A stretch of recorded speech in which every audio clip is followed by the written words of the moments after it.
യോഗത്തിന്റെ അധ്യക്ഷൻ ബഹുമാന്യനായ വട്ടിയൂർക്കാവ് MLA ശ്രീ VK പ്രശാന്ത്, വേദിയിലും സദസ്സിലുമുള്ള മറ്റ് ബഹുമാന്യരെ, പ്രൊബേഷൻ ദിനാചരണ പരിപാടിയിൽ പങ്കെടുത്തുകൊണ്ടിരിക്കുന്ന പ്രിയമുള്ള സഹോദരി സഹോദരന്മാരെ, കേരളത്തിൻ്റെ പ്രഥമ നിയമമന്ത്രി എന്ന നിലയിലും പ്രഗത്ഭനായ ന്യായാധിപൻ എന്ന നിലയിലും സമർപ്പിത ബുദ്ധിയായ പൊതുപ്രവർത്തകൻ എന്ന നിലയിലുമൊക്കെ ജനമനസ്സുകളിൽ ഇടം പിടിച്ചിട്ടുള്ള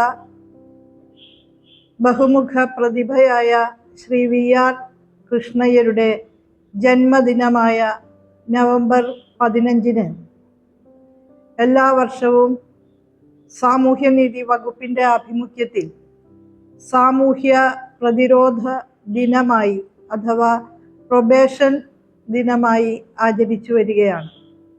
സാമൂഹ്യ പ്രതിരോധ സംവിധാനത്തിൻ്റെ ഏറ്റവും ഫലപ്രദമായ മാർഗങ്ങളിലൊന്നായ പ്രൊബേഷൻ മികവാർന്ന നിലയിൽ നടപ്പാക്കുന്ന ഒരു സംസ്ഥാനമാണ് കേരളം.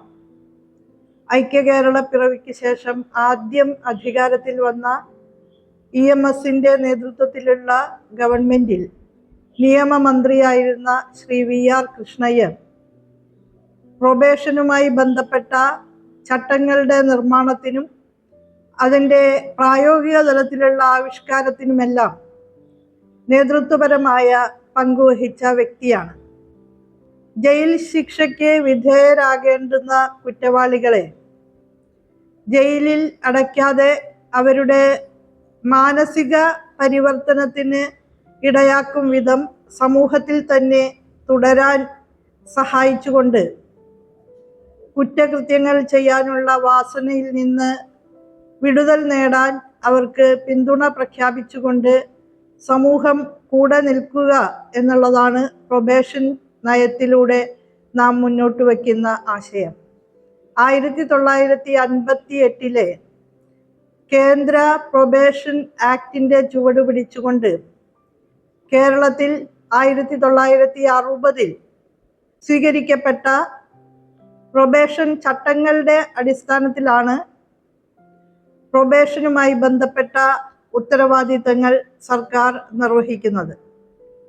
പ്രായത്തിൻ്റെ പ്രത്യേകത കൊണ്ടും സാഹചര്യങ്ങളുടെ സമ്മർദ്ദത്താലാണ് കുറ്റം ചെയ്തത് എന്ന കാരണം കൊണ്ടും മറ്റും കുറ്റവാളികളെ കൂടുതൽ കുറ്റം ചെയ്യുന്ന സാഹചര്യങ്ങളിൽ നിന്ന് രക്ഷപ്പെടുത്തിയെടുക്കാനുള്ള ശ്രമത്തിൻ്റെ ഭാഗം കൂടിയാണ് പ്രൊബേഷൻ അഥവാ നല്ല നടപ്പ്. ഒരുപക്ഷെ കുറ്റത്തിൻ്റെ ഭാഗമായി ജയിലിൽ അടയ്ക്കപ്പെട്ടാൽ സഹ കുറ്റവാളികൾ, കൊടും കുറ്റവാളികൾ ആയിട്ടുള്ള അല്ലെങ്കിൽ കൂടിയ നിലയിലുള്ള കുറ്റവാസനകൾ ഉള്ളവരായിട്ടുള്ള സഹ തടവുകാരുടെ സമ്പർക്കത്തിലൂടെ ഇവരും കുറ്റകൃത്യങ്ങൾ ചെയ്യാനുള്ള തുടർച്ചയായ പ്രേരണയിലേക്ക് നയിക്കപ്പെടും എന്നുള്ളത് കൊണ്ട് തന്നെ ആ സാഹചര്യം ഒഴിവാക്കി സമൂഹത്തിൽ ജാഗ്രതയോടുകൂടി തന്നെ ഇവരെ തുടരാൻ അനുവദിച്ചാൽ തീർച്ചയായും അവരിൽ മാനസിക പരിവർത്തനം സൃഷ്ടിച്ചുകൊണ്ട് കറക്റ്റ് ചെയ്തെടുക്കാൻ കഴിയും എന്ന സമീപനമാണ് പ്രൊബേഷൻ്റെ പിറകിലുള്ളത്. കറക്ഷണൽ ആയിട്ടുള്ള ഒരു നടപടിയാണ് പ്രൊബേഷൻ. ആധുനിക സമൂഹങ്ങളിൽ ജയിലിനെ കുറിച്ചും ശിക്ഷയെക്കുറിച്ചുമൊക്കെയുള്ള നമ്മുടെ സാമ്പ്രദായിക ധാരണകൾ തിരുത്തിക്കുറിക്കപ്പെടുകയാണ്. കുറ്റം ചെയ്യാനുള്ള വാസന ജന്മസിദ്ധമാണ് എന്ന നിലയിലായിരുന്നു മുൻകാലങ്ങളിലൊക്കെ കണ്ടിരുന്നത് എങ്കിൽ അതിൽ നിന്ന് വ്യത്യസ്തമായി സാഹചര്യങ്ങളുടെ സമ്മർദ്ദം കൊണ്ടും ചില അനിവാര്യമായിട്ടുള്ള പ്രത്യേകമായിട്ടുള്ള പശ്ചാത്തലത്തിൻ്റെ ഭാഗമായിട്ടും ഒക്കെ തന്നെ കുറ്റങ്ങൾ ചെയ്യുന്നതായും മാനസികമായിട്ടുള്ള സങ്കീർണതകളുടെ ഭാഗമായിട്ട് കുറ്റങ്ങളിലേക്ക് നയിക്കപ്പെടുന്നതായും ഒക്കെ തന്നെ കാണാൻ കഴിഞ്ഞതിൻ്റെ ഭാഗമായി കൂടിയാണ് പ്രൊബേഷനുമായി ബന്ധപ്പെട്ട നടപടികൾ ഇത്തരത്തിലുള്ള കുറ്റവാളിക്ക് സഹായകരമായ നിലയിൽ കേരളീയ സമൂഹത്തിൽ നടപ്പാക്കുന്നത്. പ്രൊബേഷൻ നടപടികളിലൂടെ കടന്നു പോകുന്ന ഒരിക്കൽ കുറ്റം ചെയ്തു പോയ ഒരു വ്യക്തിയെ നിരന്തരമായ കൗൺസിലിങ്ങിലൂടെയും നല്ല സുഹൃത്തുക്കളുടെയും സഹചാരികളുടെയും ഇടപെടലുകളിലൂടെയും ഒക്കെ തന്നെ മാനസാന്തരപ്പെടുത്തിയെടുക്കാൻ സാധിക്കുമെന്നുള്ളത് സംശയരഹിതമായിട്ടുള്ള കാര്യമാണ്. അത്തരത്തിലുള്ള ഒരു വിമലീകരണ പ്രക്രിയയ്ക്ക് പ്രൊബേഷനിലൂടെ സാധിക്കുന്നു എന്നുള്ളത് ശാസ്ത്രീയമായി തന്നെ തെളിയിക്കപ്പെട്ടിട്ടുള്ള കാര്യമാണ്. മുൻ അനുഭവങ്ങളുടെയും ഒരുപാട് ഉദാഹരണങ്ങളുടെയും ഒക്കെ പശ്ചാത്തലത്തിൽ പ്രൊബേഷൻ എപ്രകാരമാണ് ഇക്കാര്യത്തിൽ പ്രയോജനപ്രദമായി ഭവിക്കുന്നത് എന്നുള്ളത് മാതൃകാപരമായി തന്നെ കാണിച്ചു കൊടുക്കാൻ കേരളത്തിന് സാധിച്ചിട്ടുണ്ട്. ജയിലുകളുടെ ശ്വാസം മുട്ടിക്കുന്ന അന്തരീക്ഷത്തിന് മാറ്റം വേണം എന്ന നിലയിലുള്ള കാഴ്ചപ്പാട് ഇന്ന് എല്ലാ ആധുനിക സമൂഹങ്ങളും ഉയർത്തിപ്പിടിക്കുന്നുണ്ട്. തുറന്ന ജയിലുകൾ എന്ന ആശയം കേരളത്തിലും പ്രാവർത്തികമാക്കാൻ നമുക്ക് സാധിച്ചിട്ടുണ്ട്. ജയിൽ സംബന്ധിയായിട്ടുള്ള പരിഷ്കരണങ്ങൾക്കും തടവുകാരുടെ മനുഷ്യാവകാശങ്ങൾ സംബന്ധിച്ചുള്ള വിഷയങ്ങൾക്കുമെല്ലാം വലിയ രീതിയിൽ ചർച്ചാവേദി ഒരുക്കിയിട്ടുള്ള മനുഷ്യനാണ് ബഹുമാന്യനായ ശ്രീ VR കൃഷ്ണയ്യർ. മനുഷ്യത്വം നിറഞ്ഞ കരുണാമയമായ സമീപനത്തിലൂടെ എങ്ങനെയാണ് കുറ്റവാളികളെ ശാസ്ത്രീയമായി കൈകാര്യം ചെയ്യുക എന്നുള്ളത് സംബന്ധിച്ച നിരവധി സംവാദങ്ങൾക്ക് വേദി സൃഷ്ടിക്കാൻ അദ്ദേഹം മുൻകൈയെടുത്തിട്ടുണ്ട്. കുറ്റവാളിയുടെ സ്വഭാവ പരിവർത്തനത്തിനും സാമൂഹിക പുനരധിവാസത്തിനുമുള്ള ഫലപ്രദമായ മാർഗങ്ങളിൽ ഒന്നായി പ്രൊബേഷൻ ഇന്ന് വലിയ സ്വീകാര്യത നേടുന്നുണ്ട് എന്നുള്ളത് ഒരു യാഥാർത്ഥ്യമാണ്. പ്രൊബേഷൻ എന്നത് കേവലം കുറ്റവാളികളെ കൈകാര്യം ചെയ്യുന്നതിനുള്ള ഒരു രീതി മാത്രമല്ല, കുറ്റവാളികളെ സമ്പൂർണമായും കുറ്റം ചെയ്യുന്ന വാസനയിൽ നിന്ന് വിമുക്തമാക്കുന്നതിനുള്ള അവസരം കൂടിയാണ് അത്. കുറ്റവാളികളായി വരുന്നവരുടെ സാമൂഹ്യ പുനർനിർമ്മാണ പ്രക്രിയയിൽ പങ്കെടുക്കുന്നതിനുള്ള അവസരം വിപുലപ്പെടുത്തിക്കൊണ്ട് അവരെ ഉത്തമരായിട്ടുള്ള സാമൂഹ്യ ജീവികളായി രൂപപ്പെടുത്തിയെടുക്കാനുള്ള കൂട്ടായ പരിശ്രമത്തിൻ്റെ ഭാഗമായി കൂടിയാണ് പ്രൊബേഷൻ നാം മുന്നോട്ട് കൊണ്ടുപോകുന്നത്. കൊടും കുറ്റവാളികളായുള്ളവരുടെ സംസർഗത്തിൽ നിന്ന് പ്രായണ വയസ്സുകൊണ്ടും മറ്റ് സാഹചര്യങ്ങൾ കൊണ്ടും ഒക്കെ തന്നെ വേറിട്ട് നിൽക്കുന്ന തരത്തിലുള്ള കുറ്റവാളികളെ, അതായത് ചെറുപ്രായത്തിൽ കുറ്റം ചെയ്യാൻ ഇടവന്നിട്ടുള്ള കുട്ടികളെ, യുവാക്കളെ ഒക്കെ തന്നെ കൂടുതൽ കുറ്റം ചെയ്യുന്നതിൽ നിന്ന് രക്ഷിച്ചെടുക്കാൻ പ്രൊബേഷൻ നടപടികളിലൂടെ നമുക്ക് സാധിക്കുന്നുണ്ട്. സാമൂഹ്യനീതി വകുപ്പ് പ്രൊബേഷനിൽ കൂടെ കടന്നു പോകുന്നവർക്കും ജയിൽ വിമുക്തർക്കും ജയിൽ ശിക്ഷ അനുഭവിക്കുന്ന കുറ്റവാളികളുടെ കുടുംബങ്ങൾക്കുമൊക്കെ ആയിട്ട് ഒട്ടനവധി പദ്ധതികൾ നടപ്പാക്കുന്നുണ്ട്.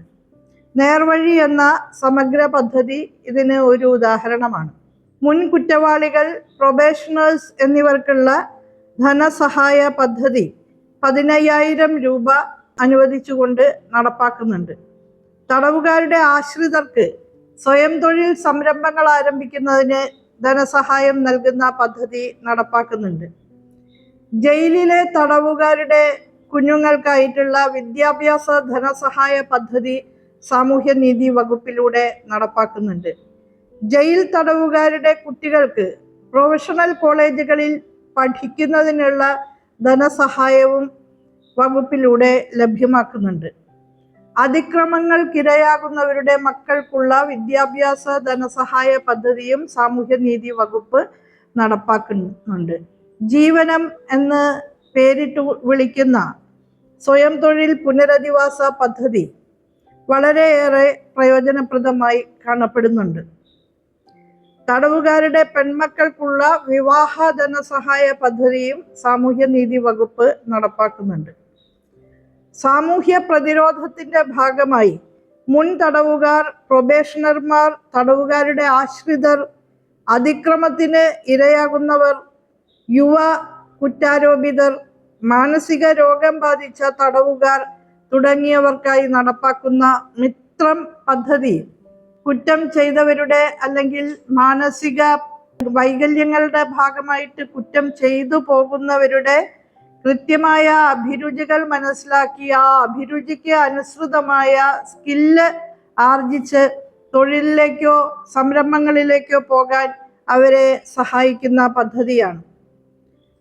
നേർവഴി എന്ന പദ്ധതി പ്രൊബേഷൻ സമ്പ്രദായം ആധുനികവൽക്കരിച്ച് അത് ശക്തിപ്പെടുത്തുന്നതിന് സർക്കാർ ആരംഭിച്ച പദ്ധതിയാണ്.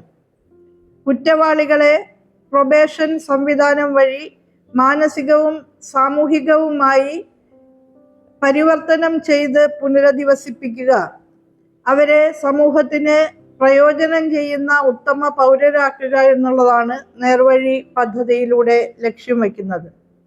1958 പ്രൊബേഷൻ ഒഫൻഡേഴ്സ് ആക്ടിന്റെ ആനുകൂല്യങ്ങൾ അർഹരായവരിലേക്ക് എത്തിക്കുക എന്നുള്ള വലിയ ഒരു ദൗത്യമാണ് നാം എല്ലാവരും ചേർന്ന് ഏറ്റെടുക്കുന്നത്. 19 വയസ്സിനും 21 വയസ്സിനും ഇടയിലുള്ള യുവ കുറ്റവാളികൾക്ക് തടവ് ശിക്ഷ നൽകാതെ പ്രൊബേഷൻ സംവിധാനത്തിന്റെ ആനുകൂല്യം അവർക്ക് ലഭ്യമാക്കുകയാണെങ്കിൽ അവർക്ക് സ്വയം കറക്റ്റ് ചെയ്തെടുക്കാനുള്ള സാധ്യത വലിയ തോതിലുണ്ട്. അതുകൊണ്ട് തന്നെ ഇത്തരത്തിലുള്ള അവസരം അവർക്ക് ലഭിക്കുന്നതിന് ആവശ്യമായ നിയമപരമായ സേവനം അവർക്ക് ലഭ്യമാക്കുക എന്നുള്ളത് പ്രധാനപ്പെട്ട ഒരു കടമയായി തന്നെ നിയമപരമായ അവബോധമുള്ളവർ ഉൾക്കൊണ്ടാൽ അത് വളരെ നന്നായിരിക്കും. ഇന്നത്തെ നമ്മുടെ പരിപാടി ലോ അക്കാദമിയുടെ കൂടെ സഹകരണത്തോടു കൂടി അവിടെ വെച്ചാണ് നടക്കുന്നത് എന്നുള്ളതിൽ നമുക്ക് അവർക്കും അഭിമാനമുണ്ട്. അഭിഭാഷക വൃത്തി തെരഞ്ഞെടുത്തിട്ടുള്ള വിദ്യാർത്ഥികൾ ഉൾപ്പെടെയുള്ള എല്ലാവർക്കും ഇത്തരത്തിൽ കുറ്റകൃത്യങ്ങൾ ആദ്യമായി ചെയ്യുന്ന 19 വയസ്സിനും 21 വയസ്സിനും ഇടയിലുള്ള ചെറുപ്പക്കാരായിട്ടുള്ള വ്യക്തികൾക്ക് പ്രൊബേഷനുമായി ബന്ധപ്പെട്ട കാര്യങ്ങളിൽ ആവശ്യമായിട്ടുള്ള നിയമപരമായിട്ടുള്ള പിന്തുണയും സഹായവും ചെയ്തു നൽകാൻ ആയാൽ അത് വളരെയേറെ പ്രയോജനപ്രദമായിരിക്കും. ഗുരുതരമല്ലാത്ത കുറ്റകൃത്യങ്ങളിൽ ഏർപ്പെട്ടതിന്റെ ഭാഗമായും ജയിൽ ശിക്ഷയ്ക്ക് വിധേയരാക്കാനായി വിധിക്കപ്പെട്ട മനുഷ്യർ, അവർക്കും പ്രൊബേഷന്റെ ആനുകൂല്യം ലഭ്യമാക്കാൻ നമുക്ക് ശ്രമിക്കാവുന്നതാണ്. 18 മുതൽ 25 വയസ്സ് വരെയൊക്കെ പ്രായമുള്ള കുറ്റവാളികളിൽ മാനസിക പരിവർത്തനം ഉണ്ടാക്കാനുള്ള സാധ്യത കൂടുതലാണ് എന്നുള്ളത് കൊണ്ട് അവരെ സമഗ്ര പരിവർത്തനത്തിന് ഇടയാക്കുന്ന വിധത്തിൽ കൗൺസിലിങ്ങും മറ്റും നൽകി അവരെ കുറ്റവാസനയിൽ നിന്ന് വിമുക്തരാക്കാൻ നമുക്ക് പ്രയത്നിക്കേണ്ടതുണ്ട്. പ്രൊബേഷൻ നിയമപ്രകാരം പരിഗണിക്കപ്പെടാൻ അർഹതയുള്ള വിചാരണ തടവുകാരെ കണ്ടെത്തി അവരുടെ പ്രൊബേഷൻ റിപ്പോർട്ട് ആവശ്യപ്പെടുന്നതിന് കോടതിയെ സഹായിക്കുക എന്നുള്ളത് സുപ്രധാനമായ ഒരു ഉത്തരവാദിത്തമാണ്. അതുപോലെ 18 വയസ്സിനും 21 വയസ്സിനും ഇടയിൽ പ്രായമുള്ള യുവ കുറ്റവാളികൾക്കും വിചാരണ തടവുകാർക്കും ബോസ്റ്റൽ സ്കൂൾ ആക്ട് പ്രകാരമുള്ള സേവനം ലഭ്യമാക്കാൻ നാം പരിശ്രമിക്കേണ്ടതാണ്. ജയിൽ മോചിതരായ വ്യക്തികൾക്ക് വീണ്ടും കുറ്റകൃത്യങ്ങളിൽ അകപ്പെടുന്ന സാഹചര്യം ഒഴിവാക്കാൻ, അവരുടെ സാമൂഹിക പുനരധിവാസം സാധ്യമാക്കാൻ പദ്ധതികൾ നടപ്പാക്കുമ്പോൾ ആ പദ്ധതികളിലേക്ക് എത്തിച്ചേരാൻ അവർക്ക് നിയമപരമായ പിന്തുണയും മറ്റു രീതിയിലുള്ള സഹായങ്ങളും നൽകാൻ കഴിഞ്ഞാലും അത് വളരെയേറെ ഗുണകരമായിരിക്കും. തടവുകാരും അവരുടെ കുടുംബാംഗങ്ങളും തമ്മിൽ പ്രശ്നമുണ്ടെങ്കിൽ അവ പരിഹരിച്ച് തടവുകാരുടെ കുടുംബ സാമൂഹ്യ നിയോജനം സാധ്യമാക്കുക എന്നുള്ളതും ഒരു വലിയ ഉത്തരവാദിത്തമാണ്. ഒരിക്കൽ കുറ്റം ചെയ്താൽ അതല്ലെങ്കിൽ ഒരിക്കൽ തടവ് ശിക്ഷയ്ക്ക് വിധിക്കപ്പെട്ടാൽ സാമൂഹ്യമായ ഒറ്റപ്പെടുത്തലിന് വ്യക്തിയും കുടുംബവും വിധേയമാകേണ്ടി വരും എന്നുള്ളത് നമുക്കറിയാം. ഒരിക്കൽ ഒരു ചെറിയ കളവ് ചെയ്തു പോയാൽ എക്കാലത്തേക്കും കള്ളൻ എന്ന മുദ്ര കുത്തി അകറ്റി നിർത്തപ്പെടുന്ന സ്ഥിതിയാണ് നമ്മുടെ സമൂഹത്തിലുള്ളത്. ഒരു സംസ്കൃത സമൂഹത്തിന് അനുയോജ്യമായ വിധത്തിൽ ഇത്തരം കാഴ്ചപ്പാടുകളിൽ നാം മാറ്റം വരുത്തേണ്ടതുണ്ട്. ആറ്റിറ്റ്യൂഡിനൽ ആയിട്ടുള്ള ഒരു ചേഞ്ച് ഇക്കാര്യത്തിൽ ഉണ്ടാക്കിയെടുക്കാൻ തീർച്ചയായും നിയമ സംബന്ധിയായിട്ടുള്ള വിവരവും അതുപോലെ ലോക പരിചയവും നന്നായുള്ള അഭിഭാഷക സുഹൃത്തുക്കൾക്ക് സാധിക്കും എന്നാണ് ഞാൻ കരുതുന്നത്. അതുപോലെ ബാലനീതി സ്ഥാപനങ്ങളിൽ കഴിയുന്ന കുട്ടികളിൽ തടവുകാരുടെ മക്കൾ ഉണ്ടാവും. അതുപോലെ അതിക്രമങ്ങൾക്കിരയായി ഗുരുതരമായിട്ടുള്ള പരിക്കേൽക്കുകയോ കൊല്ലപ്പെടുകയോ ഒക്കെ ചെയ്തവരുടെ മക്കൾ ഉണ്ടാവും. അവരെയൊക്കെ സാമൂഹ്യ മനഃശാസ്ത്രപരമായിട്ടുള്ള സമീപനത്തോടെ കൈകാര്യം ചെയ്യേണ്ടതുണ്ട്. അവിടെ ഒറ്റപ്പെട്ടു പോകുന്ന അനാഥമാക്കപ്പെടുന്ന കുട്ടികളുടെ വിഹ്വലതകളുണ്ട്. പല രൂപത്തിലുള്ള സങ്കീർണമായ മാനസിക പ്രശ്നങ്ങളുണ്ട്. ഇതെല്ലാം വിദഗ്ധമായും മനുഷ്യപ്പറ്റോടെയും കൈകാര്യം ചെയ്യുക എന്നുള്ളത് മനുഷ്യൻ എന്ന നിലയ്ക്കുള്ള നമ്മുടെ സാമൂഹിക അസ്തിത്വത്തിനും വ്യക്തിപരമായിട്ടുള്ള അസ്തിത്വത്തിനും അനിവാര്യമായിട്ടുള്ള കാര്യമാണ്.